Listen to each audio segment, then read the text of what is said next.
It's a beautiful thing, the destruction of words. That chilling line was written by George Orwell in his magnum opus 1984, published on the 8th of June 1949.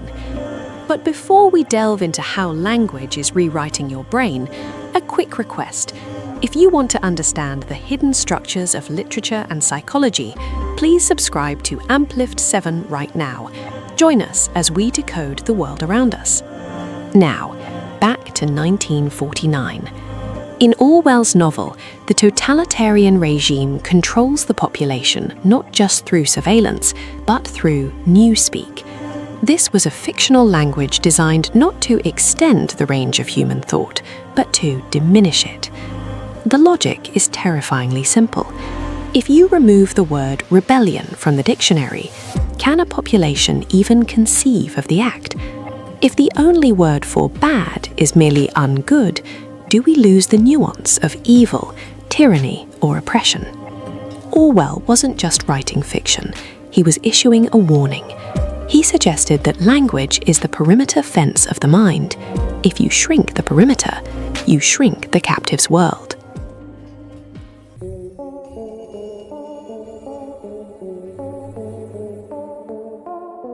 But was Orwell right? To answer that, we must step out of fiction and into the controversial history of linguistics.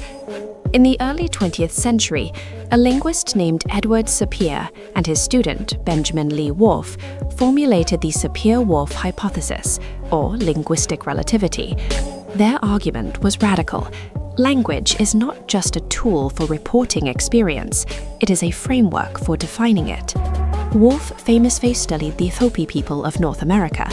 He argued that while standard European languages treat time as a linear road, past, present, and future, the Hopi language treated time as a process, a cycle.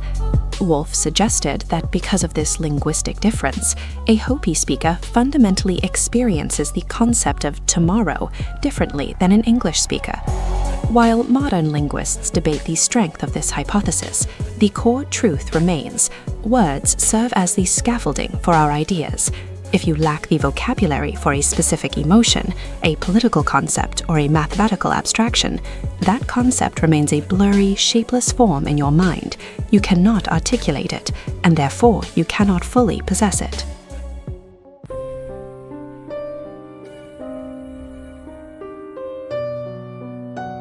Let us look at how this plays out in history. The comedian and social critic George Carlin famously charted the softening of language regarding the trauma of war. During the First World War, between 1914 and 1918, the condition of a traumatized soldier was called shell shock. 2 syllables, hard consonants. It sounds like the guns themselves. It is vivid and immediate. By the Second World War, the authorities were using the term battle fatigue. 4 syllables. It sounds softer, like a tiredness you might feel after a long shift at the factory. By the Korean War, in the early 1950s, it became operational exhaustion. Now it sounds like a car engine that has overheated. The humanity is being stripped away. Finally, by the time the Vietnam War ended and the term was officially codified in 1980, we arrived at post-traumatic stress disorder, a hyphenated, sterile medical acronym, PTSD. It completely disconnects the listener from the violence of the trench. When we soften the language, we soften the reality. We make the horrific palatable. This isn't just linguistic evolution, it is a psychological shield designed to keep us comfortable at the expense of the truth.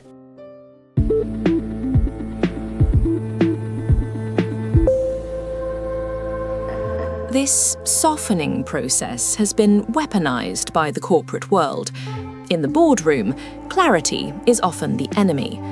Consider the Great Recession of 2008. Banks did not admit to holding worthless debt.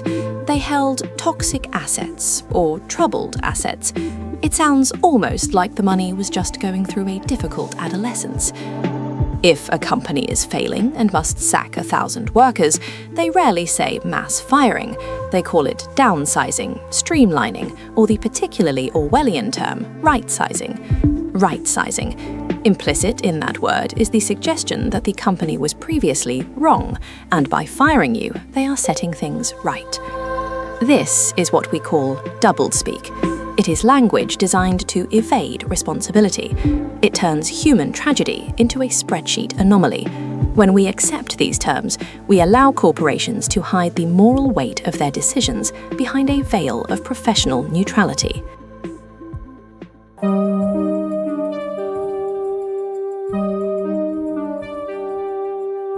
But does this actually change your brain structure?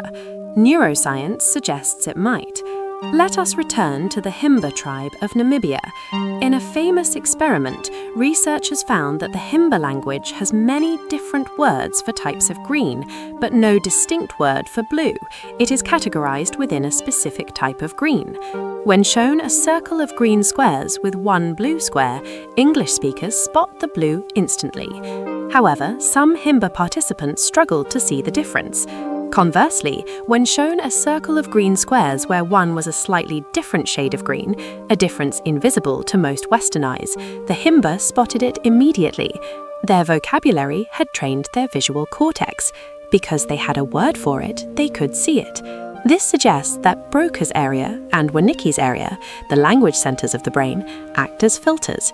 If your language is low resolution, your perception of the world is low resolution.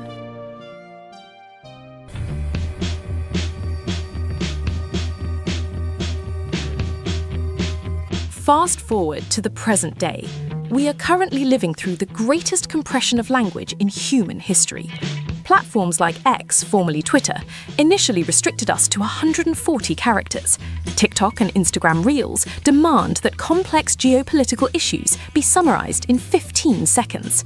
The result? The death of nuance. We no longer debate, we label. Things are either based or cringe. A person is either an ally or an enemy. This is algorithmic newspeak. The algorithms favor strong, emotive, simple words because they drive engagement. Complexity does not go viral. Ambiguity gets no clicks. Consequently, we are training our brains to think in binary terms, yes or no, good or bad. We are losing the vast grey middle ground where truth usually resides. We are voluntarily adopting the very restrictions Orwell warned us about, all for the sake of convenience.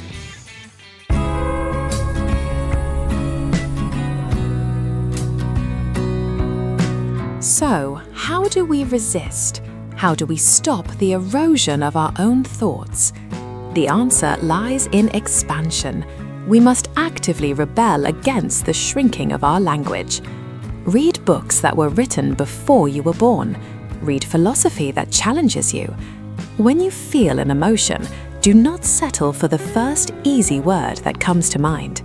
Dig deeper. Are you sad or are you melancholy? Are you angry or are you indignant? Words are the tools of thought.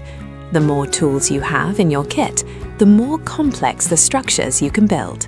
Do not let the algorithm, the corporation, or the political slogan dictate the boundaries of your mind. If you want to sharpen your intellect and explore the hidden structures of literature and language, make sure you subscribe to AmpLift 7. We don't just read between the lines, we rewrite them. Like this video if you value nuance, and comment below, what is one word you think the world has forgotten the meaning of? This has been AmpLift 7.